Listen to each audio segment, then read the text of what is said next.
আজকে কথা বলবো আচার খাওয়ার উপকারিতা নিয়ে। আমরা যে থালিটা খাই, বিশেষ করে যারা উত্তর ভারতের লোকেরা, তাদের থালিতে কিন্তু পেঁয়াজ, কাঁচা পেঁয়াজ, রসুন, কাঁচা লঙ্কা এবং আচার থাকে। এই আচার অত্যন্ত ফার্মান্টেড একটা খাবার, যেটা আমরা প্রায় এক সময় প্রত্যেকটা ঘরে ঘরে এটা তৈরি করা হতো। আচার আচারের মধ্যে আচার যখন ধরেন, আমি আমের কথা বলছি, আমের মধ্যে যে গুণ রয়েছে, আম যখন সেটাকে ফার্মান্টেড হয়ে আচার হিসাবে যখন প্রস্তুত করা হয়, সেই আমটা কিন্তু উচ্চ গুণমান যুক্ত একটা ওষুধে তৈরি হয়। Vitamin B12, zinc, iron, calcium, potassium, magnesium, boron, creatinine যাবতীয়, এবং vitamin B12, omega fatty acid, নানা ধরনের যত ধরনের যে মাইক্রো নিউট্রিয়েন্ট রয়েছে, সেই মাইক্রো নিউট্রিয়েন্ট সেই আচারের মধ্যে তৈরি হয়েছে। পাকা আম এক ধরনের পুষ্টি দেয়, যেটা হচ্ছে উচ্চ গুণযুক্ত একটা কার্বোহাইড্রেট, যে কার্বোহাইড্রেট থেকে আমাদের দেহের দারুণ একটা শক্তি আমরা দেহের মধ্যে তৈরি হয়। তো আমকে ওই জন্যই বলা হয়েছে ফলের রাজা। কিন্তু আম যখন সেই কাঁচা অবস্থায় থাকে, সেই আমকে বলা হয় আম্বলি বা অম্বু, এরকম। এবং সেই আম হচ্ছে অত্যন্ত গুণযুক্ত। সেই আমের যদি কাঁচা শরবত করে যখন আমরা খাই গ্রীষ্মকালে, তাহলে আমাদের দেহকে ঠান্ডা রাখে, দেহের যন্ত্রকে কিন্তু সেটা হিল দেয়, দেহের যন্ত্র হিল করে, এবং দেহের যন্ত্র যদি কোনো দুর্বলতা থাকে তাকে কিন্তু রিভাইভ করতে সাহায্য করে।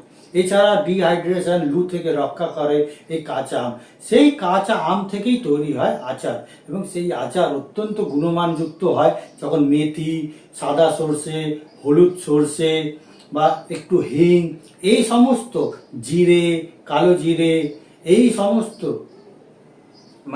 মশলা দিয়ে যখন আমের আচার তৈরি হয়, তখন এই আমের আচারটা অত্যন্ত গুণমানযুক্ত একটা ওষুধে তৈরি হয়। যেটা আমরা টিভিতে যে বিভিন্ন ওষুধ কোম্পানি যে ভিটামিন হিসাবে আমাদের কাছে খেতে বলে, তার থেকে অনেক এবং প্রাকৃতিকভাবে এবং তার চেয়ে অনেক বেশি গুণযুক্ত এবং দেহের জন্য গ্রহণযোগ্য একটা ওষুধ হিসাবে তৈরি হয়, যেটা হচ্ছে আচার।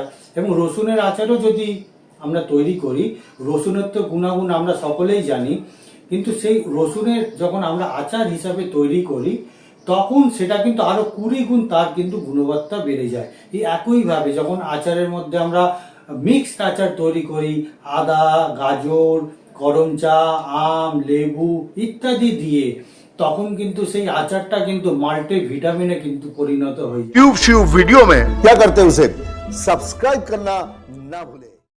অতএব আচার অত্যন্ত একটা পুষ্টিকর, বলতে গেলে যে খাবার বলবো না, এটা হচ্ছে ঔষধ।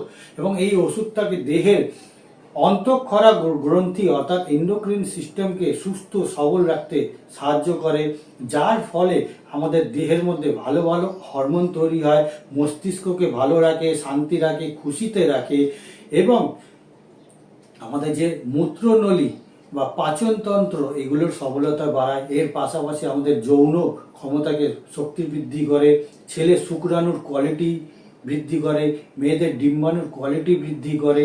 এই যে আচার খেলে এত এত আমরা লাভ পেতে পারি, যে কারণে আমাদের কিন্তু আচার খাওয়ার প্রচলন বহু বহু হাজার বছর ধরেই চলে আসছে।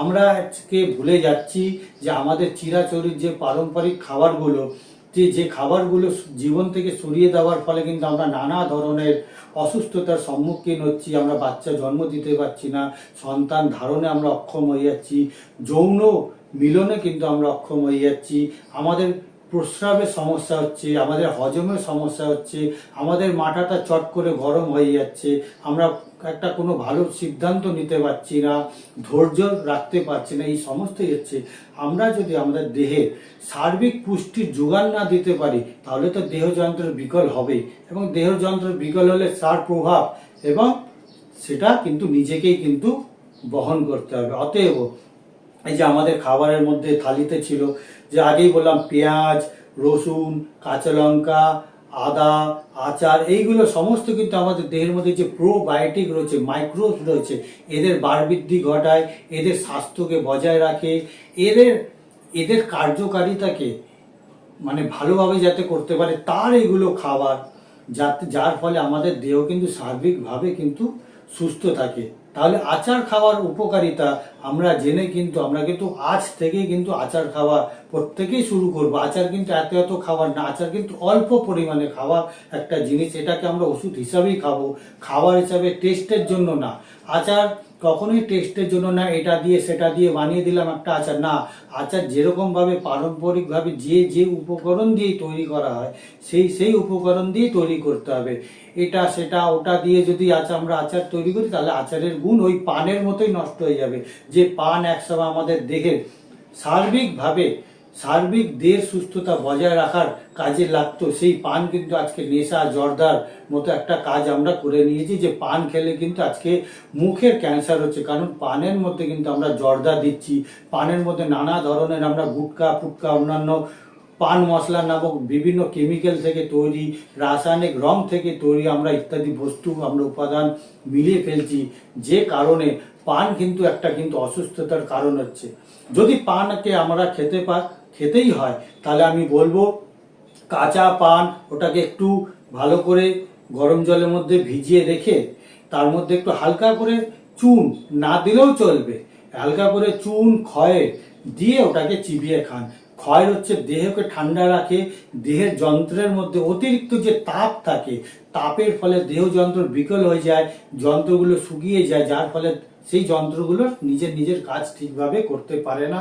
সেই ক্ষয়ের প্রভাবে সেই যন্ত্রগুলো আবার তার সবলতা ফিরে পায়, তার কার্যকারিতা ফিরে পায় এবং তাকে রিভাইভ করে এই ক্ষয়ে। এবং চুনটা কি করে দেহের মধ্যে ক্যালসিয়ামের যোগানটা দেয়। ক্যালসিয়াম হচ্ছে দেহের যে যাবতীয় যে মাইক্রো নিউট্রিয়েন্ট রয়েছে সেই মাইক্রো নিউট্রিয়েন্টকে কাজ করার যার উপরে ভার ন্যস্ত রয়েছে সেটা হচ্ছে ক্যালসিয়াম।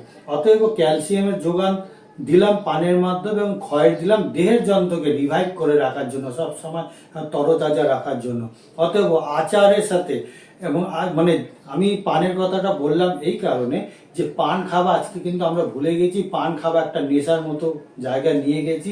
কিন্তু পানকে কিভাবে খেলে আমরা দেহের সার্বিক সুস্থতাকে আমরা বজায় রাখতে পারবো, প্রোবায়োটিক যে ভালো ব্যাকটেরিয়াকে আমরা বাঁচিয়ে রাখতে পারবো, তাদের সংখ্যা বজায় রাখতে পারবো। যে পান একটা জিনিস কিন্তু আমরা পানটাকে নষ্ট করেছি এইভাবে খেয়ে।